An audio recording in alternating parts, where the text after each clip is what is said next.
Before entering the seminary back in 1997, I was blessed with the privilege to go to the Holy Land.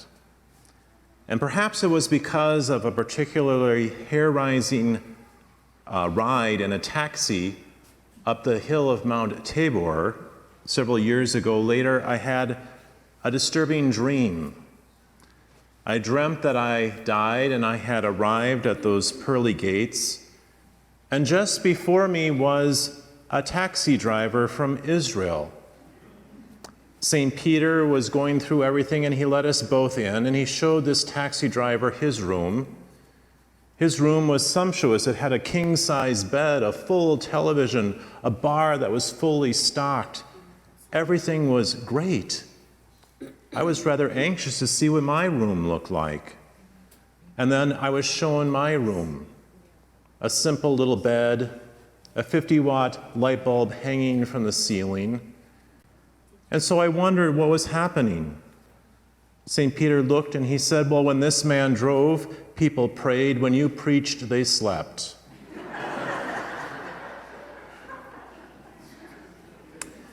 Well, I hope this homily will encourage at least a few of you to pray so that I won't go through such a dingy little room when I pass out of this life. And I want to begin not in Israel, but in Rome. On August 27th, 1978, one day after his election to the papacy, Pope John Paul I made this statement. He said, "Yesterday I went peacefully into the Sistine Chapel to vote. I did not imagine what was going to happen. When there began to be a danger for me, two of my colleagues reached out to me. 'Take courage,' they said. 'If the Lord gives a burden, he also gives the help to carry it out.'" In our Old Testament reading today, we hear about the people of Israel receiving a particular burden. During the reconstruction of the temple, they discovered an ancient book of the law. And when Ezra, the priest, read it aloud to them, they first rejoiced. They gave praise to God for these words. But then they began to weep because they knew how weak they were to obey all of God's commands. They were filled with deep sorrow.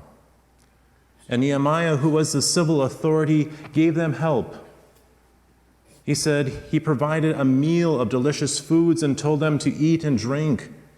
"Don't be saddened," he said, "rejoice. The Lord must be your strength." And Jesus Christ himself, he received the greatest burden of all by his ministry, by his teaching and his healing, but above all, his sacrificial death.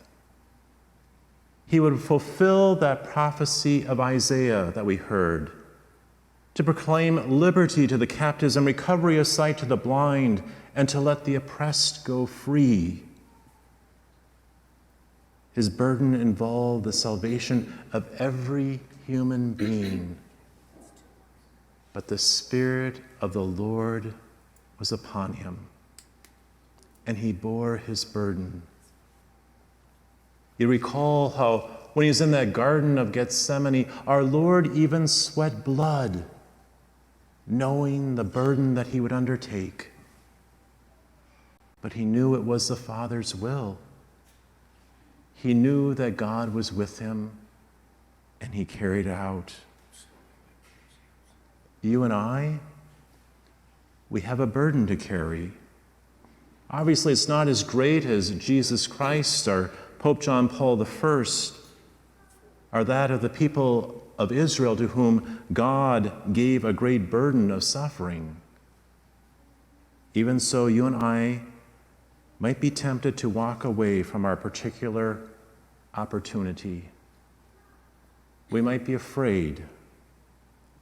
I encourage you to remember the example of a particular saint. Remember the example of Saint John Vianney. As a young man, he undertook studies for the priesthood, but he found them to be extremely difficult. The Latin for him was a challenge. His studies in religious and theology were very difficult for him. And he also suffered from a chronic stomach problem, which left him feeling tired and weak. He decided he just could not continue. And his spiritual director, he recognized in St. John Vianney that he had a gift. And he said to him, if you leave now, you're saying goodbye to the priesthood, but you're also saying goodbye to souls. Those words, goodbye to souls, rang in his ears, and from that moment on, St. John Vianney took to heart the work that God had called him to do, the burden that God had laid upon him. And through his work in a small little village in Ars, he brought thousands of souls to heaven. St. John Vianney, he accepted a particular burden, and the Lord gave him that extraordinary help to carry it out. You and I, we're given a burden. We're given a responsibility. We're given an opportunity to bring our families to heaven. As we heard in that second reading of St. Paul this evening, we're all part of the body. But what happens if a part is missing? We need the entire body to be there. Our responsibility is to carry it out, to preach the faith, to love the faith, to instruct others in the faith. And when we feel afraid, when we feel frightened, maybe when we feel small, remember this: God is with you to help you to carry it out. Don't be afraid. God is with you to carry out your mission in life. It may feel like a burden, but what a reward it is if we do God's will.